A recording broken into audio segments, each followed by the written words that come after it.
Hello, everybody. My day ones officially.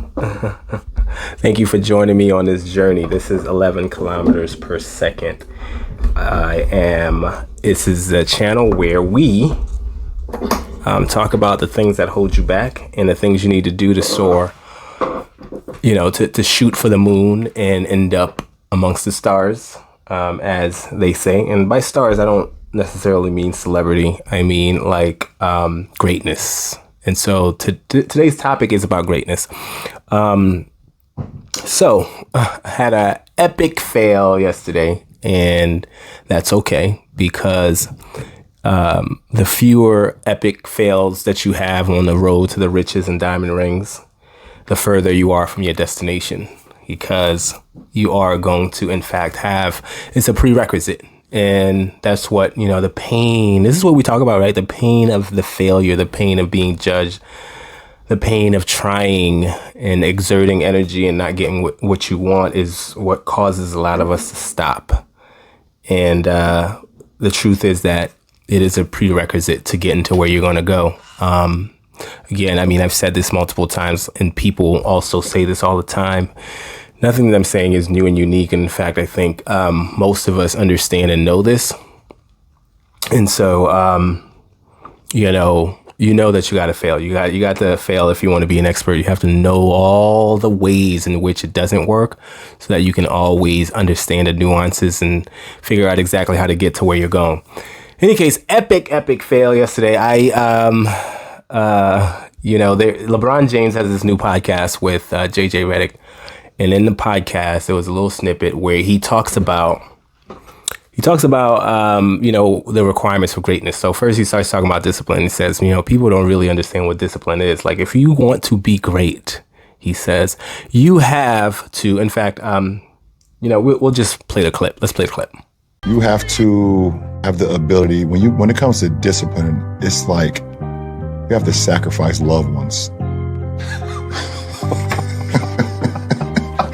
You have to sacrifice loved ones for a long period of time if you want to be great.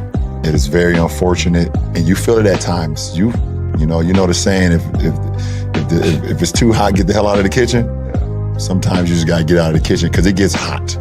But you have to have a discipline.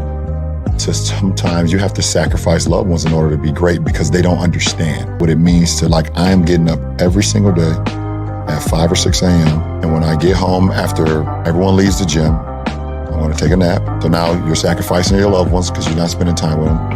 And when I wake up, I'm probably going to train again. And then I'm going to have dinner. And then I'm going to bed. And I'm going to do that every single day for a long period of time. Okay. So, I am a part of a group of entrepreneurs. More specifically, it's parentpreneurs, as the founder coins the term, people who are both parents, because there are a lot of folks who aren't parents. For example, you have the Tom Bilyeu's of the world. You have Alex and Layla Hormozi. Both of them are not parents. Tom Bilyeu he and his wife chose specifically not to have kids because he did not, I don't want to screw up what his story is, but I think he wanted to focus more on, not necessarily not giving his child the kind of time that would be required, that he thinks is required. Also, I've heard him also talk about how, he would also want to jump in and help his children when he knows that what actually builds you is the fact that you have to go out there and suffer, in essence. This is what Nietzsche talks about. If you ever look up Nietzsche and some of his quotes and things like that, Friedrich Nietzsche, the German philosopher, he talks about how, he would, for the people that he likes, he would wish all types of bad shit on them, because that is, if you can get through that, that is what proves that you're worthy. And all of this is in line with the kind of conversation that we were having. But in any case, so we have this group of parentpreneurs. We get together, we hold each other accountable on a weekly basis. So it's also, it is an accountability group.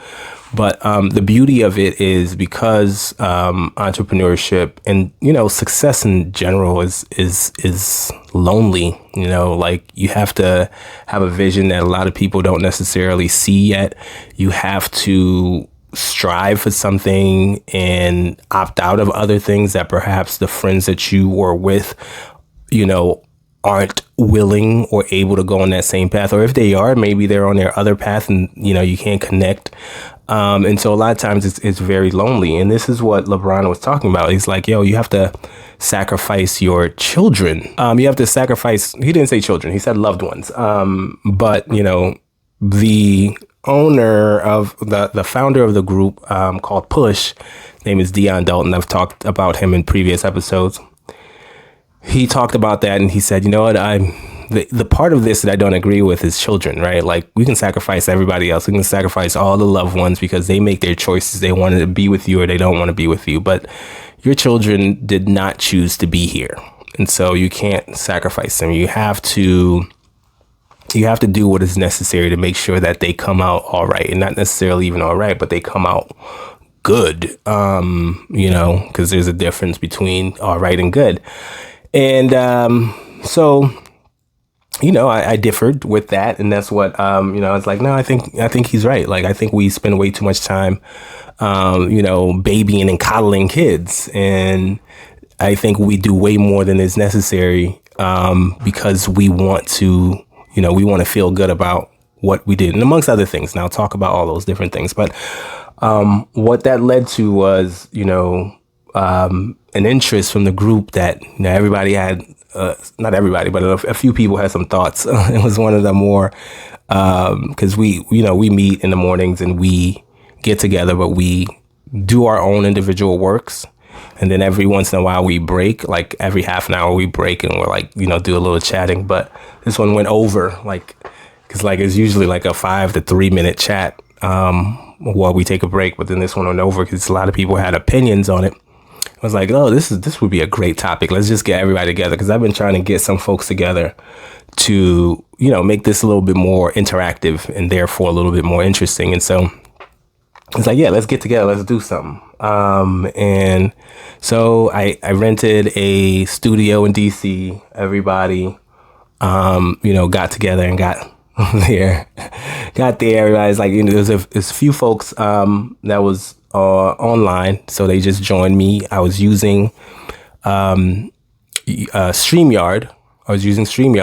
And the reason I wanted to use StreamYard is because I wanted to, be able to broadcast live on multiple different channels. So YouTube, Instagram, Facebook, I wanted to broadcast live. I've tried StreamYard once before when I was doing my lead generation presentation, and boy, I went. I ended up not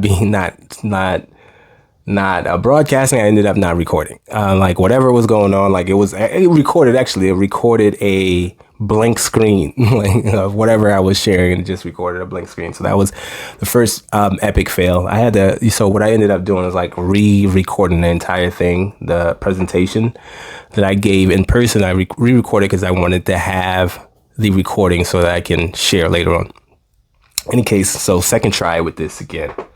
This time around, I'm like, damn, I want to record it live, but I want to broadcast live, but I don't want to get that same mistake where, because I wanted to test it, I went, once you go live, you're live. Like people might jump in and then you're sitting here trying to test this shit. And, and you're still not ready. Is the mic working? Can everybody see? And you're sitting here like you're live, right? And so if you do that, if you do go live while you're trying to test, you have a specific link that you send to people who are supposed to join. So when you go live and you're like, okay, at this point, we've tested it. Let's now do the real thing. Let's do another live. Now you got to send out another link. So another issue with that, because it's like that link, you can't reactivate it. You just got to start with another link. So now you got the issue of having to get everything out. You got timing. Everybody's rushing, trying to get the thing done. People are coming in from different areas. The time is supposed to start. Same type of issue that happened last time. So, where there's a timing situation. So that's causing us to move. And we don't know this stuff really well. So in this case, I'm like, all right, beautiful. Let's just not go broad. Let's broadcast live. Let's just record it and then I can just put it out later. All right. So bang, we record and we test. Mic is working. Everything is good. Boom. All right. Let's now stop that. Send the actual link that we want to do to the folk and they can join. We're just going to be recording. Nobody's going to sit there watching it. We can edit as we need, all that good stuff. In any case, what happened is we had a wonderful conversation, man. It was just great. Like, it was just, everybody was in there. We were having a good conversation. And then we finished and I walked up to the laptop to look at, the recording and get all that done. And the word record was still sitting there. The word record was still sitting there unpushed and not recording. I'm like, oh, for fuck's sake. Another one. Man, it was so good though. Like, because, and again, it was interactive. Other people were joining in and, people were talking about their backgrounds and all that good stuff. And it was good. But in any case, I'm going to give you the Cliff Note version. Or at the very least, I'm going to give you my version of how I spoke because everybody else has their own. Their own take on it, and I don't want to, say something that they didn't actually mean. So, plus, listen, I know my stuff well. So here's my take on this whole situation. First and foremost, this is what I said. We have 3 different points that I was trying to make. The first is that we think that we know the way in which children should be raised because of what we are doing right now. Like, oh, this is the way you should raise your kids. You need to be at every soccer game. You need to be at the basketball games. You need to be giving that's not how it's always been. Like this whole idea that this is how, we have gotten to the point where we have gotten, with people being great and some not being so great and whatever the case may be, without actually raising kids like that. Like rich people, for example, for a long time, used to have other people raise their kids. Literally, I remember, I think the Vanderbilt, I watched a show on Anderson Cooper's parents, and they basically were like, hey, they handed them off while they went out and partied, right? Rich people would have nannies raise their kids and then ship them off to boarding school. And, this is not to say, and this actually came up because somebody was like, yeah, this is exactly why you have a whole bunch of rich kids who are coked out and, killing themselves or whatever the case may be and not necessarily doing well. The fact that they have money may look like they are actually doing well, but they're not necessarily even doing well. And also you can say this is part of the reason why, and this wasn't said, but you can also make this point, right? That it's part of the reason why a lot of people who actually become wealthy, the generations after, squander it so quickly. And so, my response to that was what we're talking about is, let me get back to my response to that, because I didn't make my 3 points yet, because I'll get back to my response to that. Okay. So the first point is, this is the idea of how we're raising kids is not necessarily the end all be all. We haven't determined that this is exactly what works. We are just coming up with this thing. Number one. Number two is that, I think there is a difference between when somebody says greatness and I want to be good, I want to be comfortable. What we're talking about is greatness, right? We're talking about Kobe Bryant, Michael Jordan, LeBron James greatness. We're talking about even Walt Disney greatness. I don't know how he was with his kids. We're talking about It's the Apple guys, Steve Jobs' greatness. And Steve Jobs, if you know anything about his story, had one daughter who he denied until, he was about to die. And then he, tried to make up for it and all that good stuff. And so he didn't have a child in his life, unfortunately, for his child. And so the thing is, like, when we're talking about greatness, it's not necessarily like there isn't a way for you to live this life. Everybody has got to figure out a way that makes themselves feel proud at the end of the day. I feel good about the life that I led.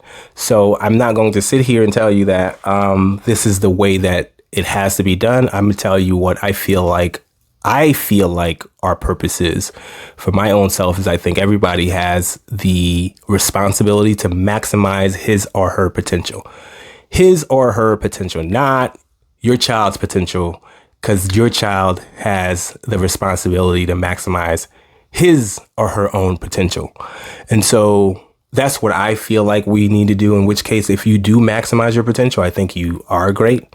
Maximizing your potential, like, that takes the kind of effort that LeBron was talking about. Like, when you're constantly at the craft, and that's what you focus on, maximizing your potential. Now, here's the thing with LeBron is that, I'm not in his household.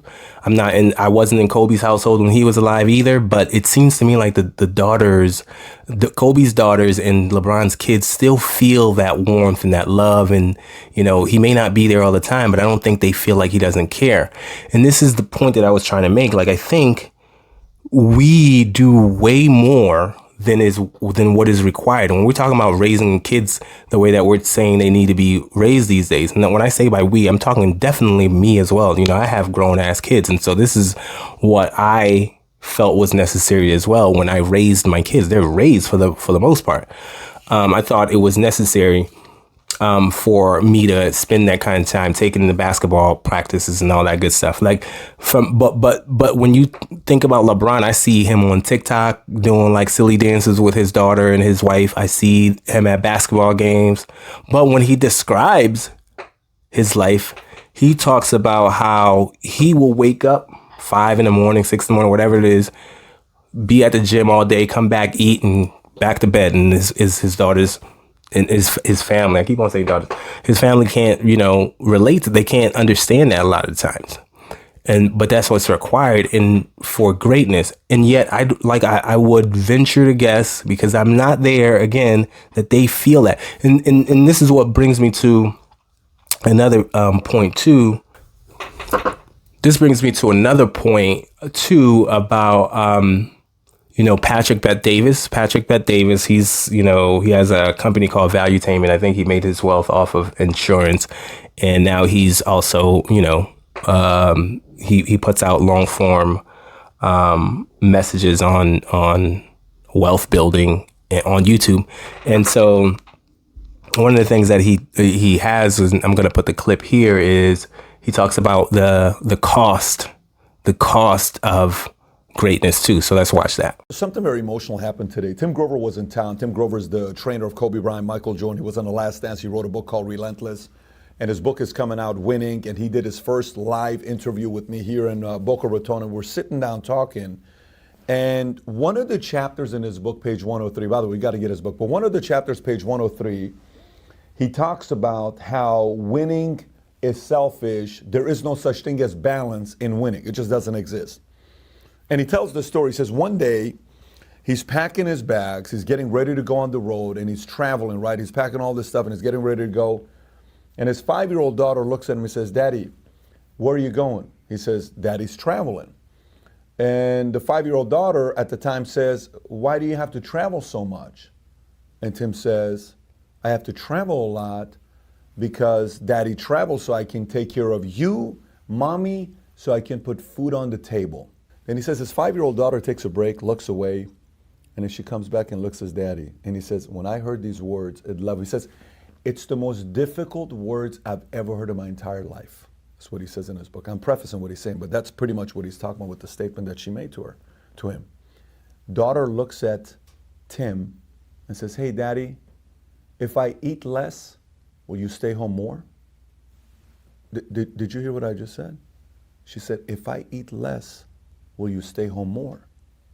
Because she's trying to say, what if I eat less so you can stay with me more often? I asked him this question, and I'm reading his book. Tim is sitting right in front of me.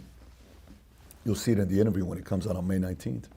He's emotional. I'm emotional. I got a 4-year-old daughter, soon to be 5 in the next few weeks. I got a 9-year-old and I got a 7-year-old, right? And these are my kids. I love these guys. I said, how did you handle that? He says, it wasn't easy. He says, I thought about it all day long. He said, but I packed the bags and I still went on the road because I was traveling with Michael for 15 years. That's what he was doing, constantly being with Michael all the time, right? He's traveling. He says, all I thought about is her. He says, years later, I asked her, I said, hey, I want to explain to you why I did what I did. And the daughter says, you don't have to explain to me, Daddy. I know exactly why you did what you did. It's because you're going after your dreams, you're going doing this, you're doing that. He says, the daughter says, I'm pursuing my dreams now. And if it wasn't for you, I wouldn't have had that example. So I said, how do you process this? How many of us hit the wall when we get to a point where our daughter or son or somebody doesn't even know they're doing what they're doing? They give you that guilt and you're like, I don't know what I'm supposed to be doing. So then I went a little bit deeper. I said, we're talking about Kobe and Michael Jordan here. He says, yes. I said, the guilt concept, feeling bad because your kids or your parents or your wife or your husband or somebody, is that a decision somebody else can sell you on? Like, meaning, can I sell you on, stop feeling guilty, you shouldn't feel guilty, you ought to go after your dreams? He said, no, it's a decision only you can make. I said, I agree.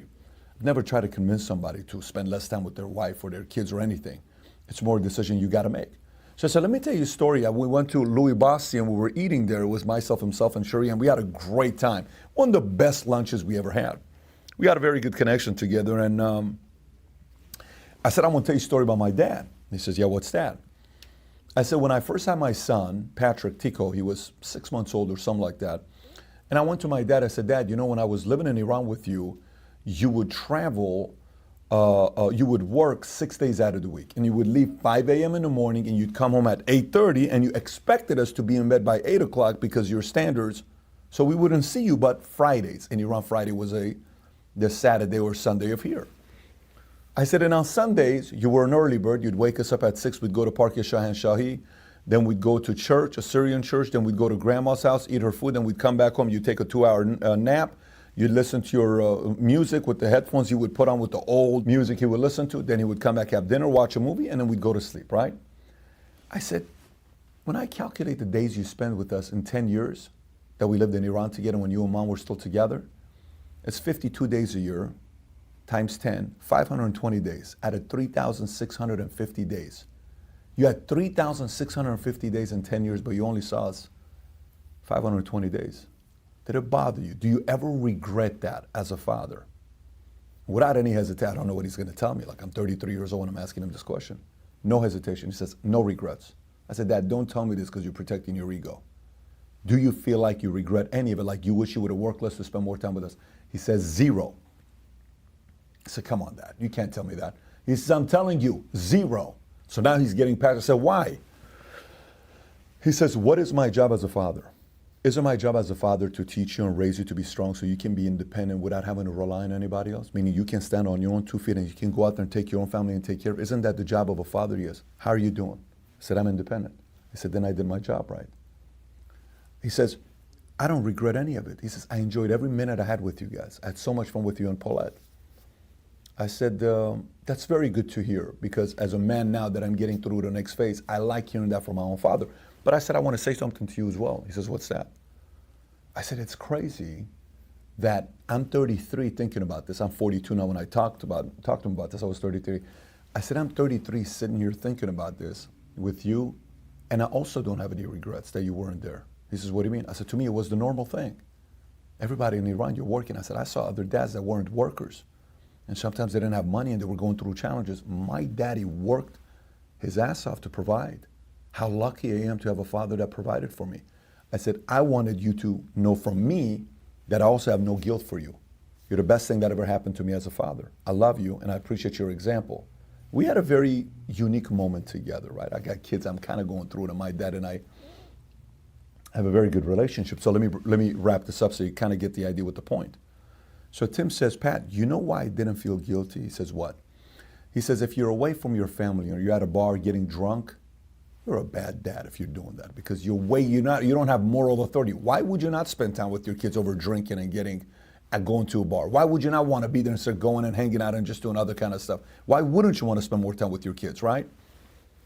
He didn't say you're a bad dad. The point he's trying to make is the fact that, hey, you have options. Why not go and spend time more with your kids?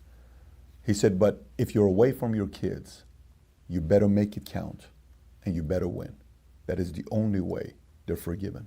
They'll forgive you if you use that time to win. This is why Kobe's kids loved him. This is why Michael's kids, this is why anybody that lives and performs at the highest level, at least the kids sit there and say, even though daddy was away, even though mommy was away, at least he or she used that time wisely to win. Then when there's experiences, you remind them, look where we are. This is because mommy and daddy worked very hard. So, all right. And so, this is, I think a lot of times what we have done when we talk about the Joe Jacksons of the world and we talk about the Richard Williams of Venus and Serena's father is that we have decided that we are going to build our legacy off of making our kids great. And it's like, okay, good luck to you on that. I mean, you may succeed. You may succeed. You may get a Venus and Serena. You may get a Tiger Woods. You may get, a Michael Jackson, but you don't know what your kids are going to do. And and from my perspective, it's even if you succeed, like your legacy should not be on somebody else. You shouldn't live your life through somebody else. It's like, what can you do to be great? And this is, if you, for example, were a great golf coach or a great tennis coach, and what you were going to do to be great is not just create your child, but you do a whole bunch. Like the people that Venus and Serena were sent to in Florida when her father when their fathers gave them the foundation, that person probably has a whole slew of people that they can say, I coach that person, I coach. They're Phil Jackson type characters, and so they're great in that way as well. And so, if that was your intention, that's what you wanted to do, that's how you wanted to be great, then more power to you. Now you can combine the two. You can not only work with your daughters, you can work with other people to build your own legacy. And I feel like what we have done that made us start to raise our kids this way is that we have now decided, you know what, I'm going to pursue my legacy through my kids. Whereas, if you leave, if you create generational wealth and you leave that for your kids, that's your legacy, and then they can decide on their own what the heck they're going to do. And so I think that, from my perspective, is the way that it should go. Particularly in the Black community, I want to say a lot of times in the African American community, let me just say that to differentiate. There are a lot of different communities, but African American community, I would say there was a time. This is I haven't done any studies on this, but my thinking is there was a time when there weren't a lot of fathers in the homes, and there are multiple factors that contributed to this, like arrest. Candace Owens talks about how, welfare was worked to keep the fathers out of the house because, you couldn't have a man living in the house to get welfare. And the rationale Candace Owens doesn't talk about. The rationale for that, I think, was, okay, you have an able-bodied man in the house. He needs to get his ass up and work. I think that was the rationale for that. But you could also see the idea is like, okay, well, instead of me getting my ass up and working, a lot of times because we're living in a racist society, maybe I can't freaking find a job because nobody is going to hire a black man because they're threatened by black men. Is that now that you're forced to be out of the house. You're forced to get out of the house in order to be able to take advantage of the resources that are provided to folks, intended to get them to live. And so to get them to survive, really. And so what happens is like, again, multiple factors that led to a lot of, black men not being in the homes. I think there was a reaction to that. And the reaction was, I remember songs when I was growing up, like, be a father to your child. I don't remember who sung that song. Probably have to put that up. In any case, what I feel like is that the reaction to, not having fathers in the home was that now everybody was like, I'm going to be the greatest father, and I'm going to take my kids and they're going to be my legacy and all that other stuff. And we in the Black community like supersize the whole idea of getting your legacy through your children. I'm not saying that Black people are the only ones that do it, but I think that, we kind of supersize that because of these different factors. And that is my theory. That's the theory I'm going with. In any case, we're doing a lot more than is necessary. LeBron James is working on his greatness, but his impact is felt. And this is, when Patrick Bet-Davis talks about his father and what he was doing, I was raised by a father who, was not able to be around because he was always working. He took his ass up and started working. He worked, like, he left the house at 6, came back 6 in the morning, came back at 12 midnight. And he was making sure that we had food on the table. Literally, this wasn't like, that little clip with the girl where this person probably has a lot of money. Like, we needed the money that my dad was coming with. I'm from Haiti. He's from Haiti. Like, from where we came from. And what he was able to do, not only is put food on the table, but raise a family of 7 kids who all went and graduated from college. I mean, that's some greatness right there.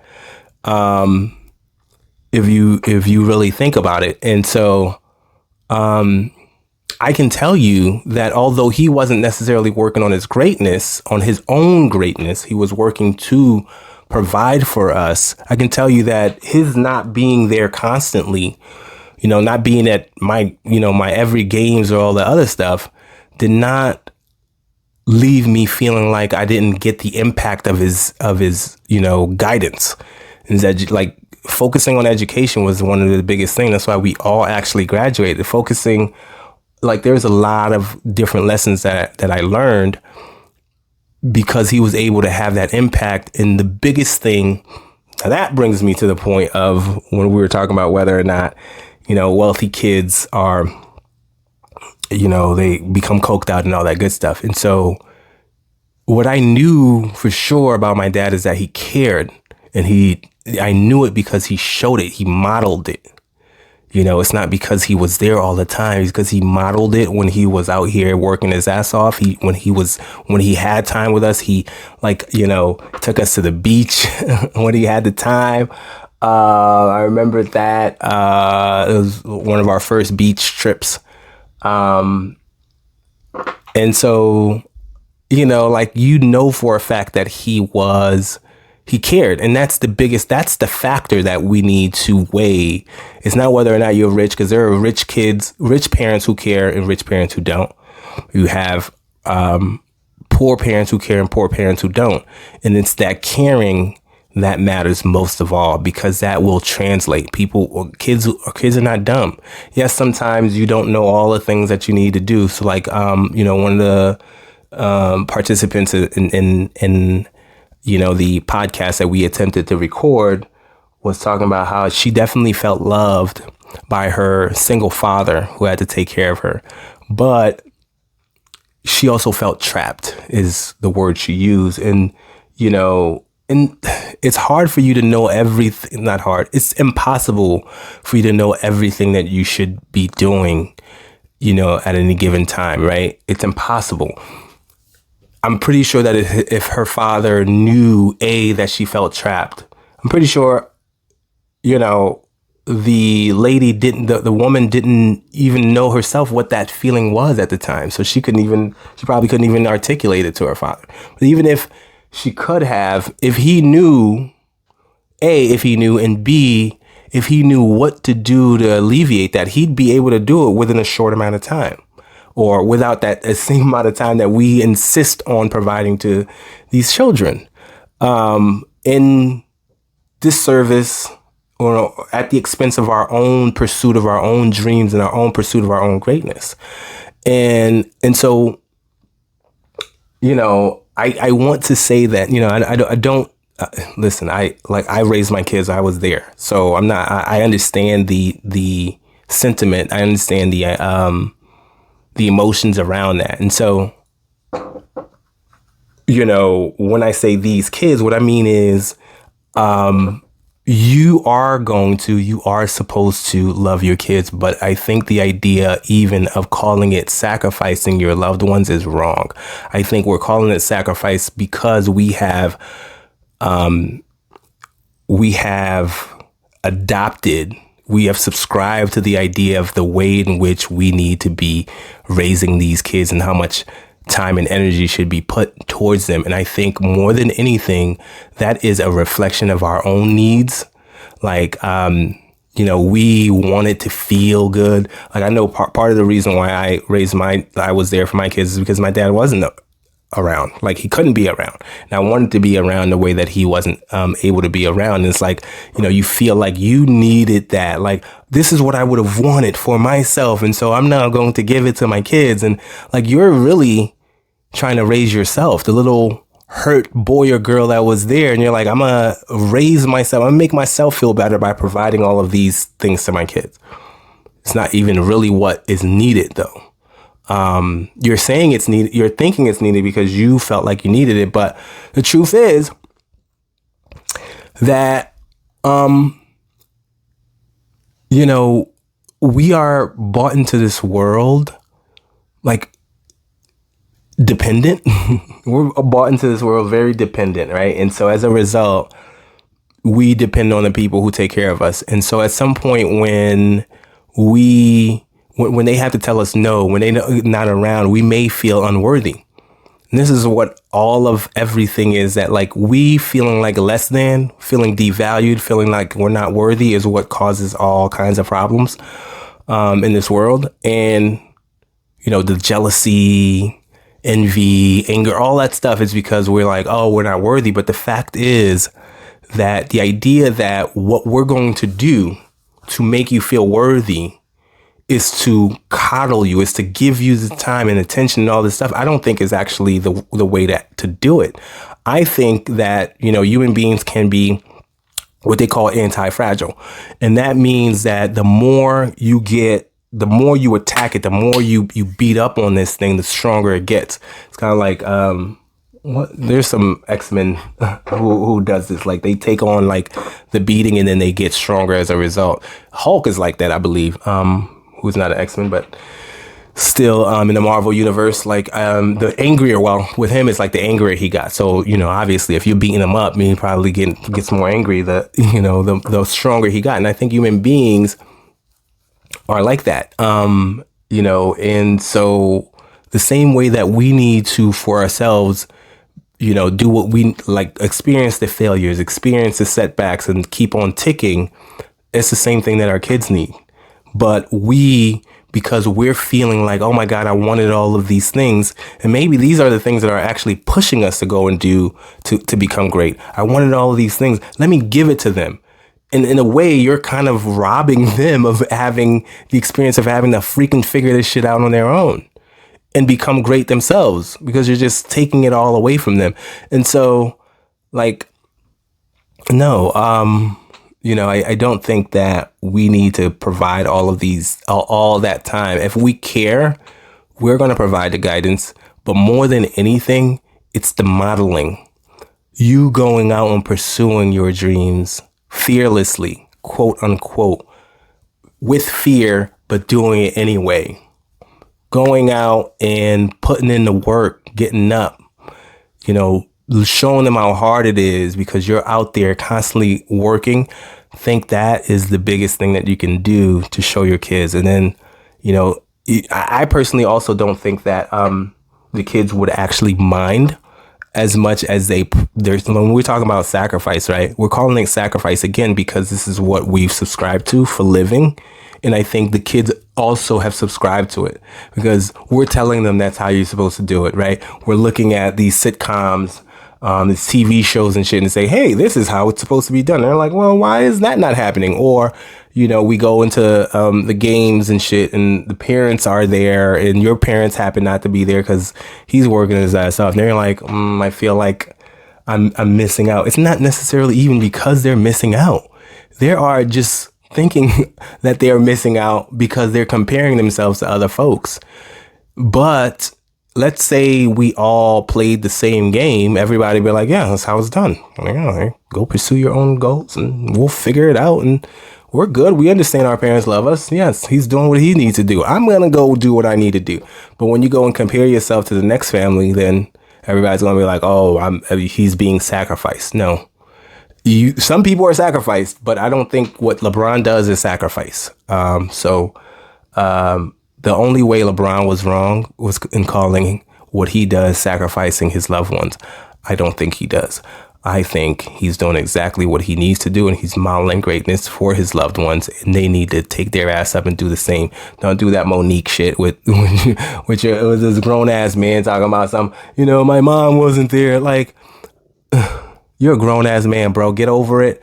And step up. Now, this is not to say I don't know their relationship. My opinion on Monique, I'm going to throw that right in there. My opinion on the reason why Monique's situation is not the same is she's a woman.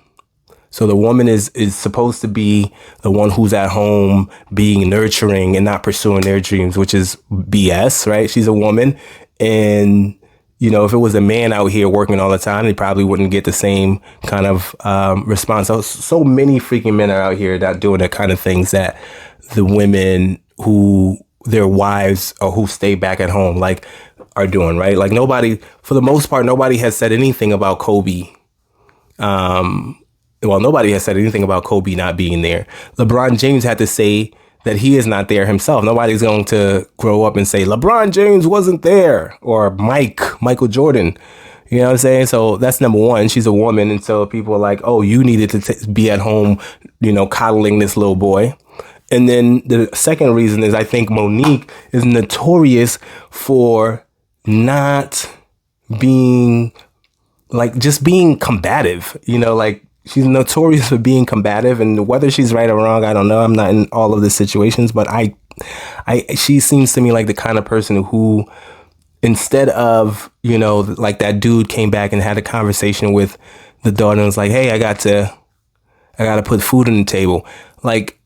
Just the understanding. I've had situations with my daughter where, I've not met some obligation or whatever, something that was supposed to do. And I was like, hey, you know what? I'm sorry. I wanted to be there or whatever. And she's like, it's okay.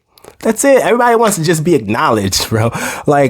It's like, if you look like you care, if you're talking to me like you care, then I know that you do. And that's it. That's the biggest thing. And from my perspective, Monique seems like the person who would not do that. She would be like, the hurt boy would come in and say something like basically what she did. That nigga, fuck that nigga. Or, probably not the same words, but the kind of thing where it's like, come on, bro, get your ass together. And at this age, as a grown ass man, I don't necessarily disagree with her, but I think showing somebody that you care and acknowledging their hurt or their need is often enough for you to go out and then go do what you need to do. And she might have been able to have her cake and eat it too. Seems like she's eating less cake nowadays. That was a jokey joke. Anyways, that's it for now. Hope you enjoyed that. Talk soon.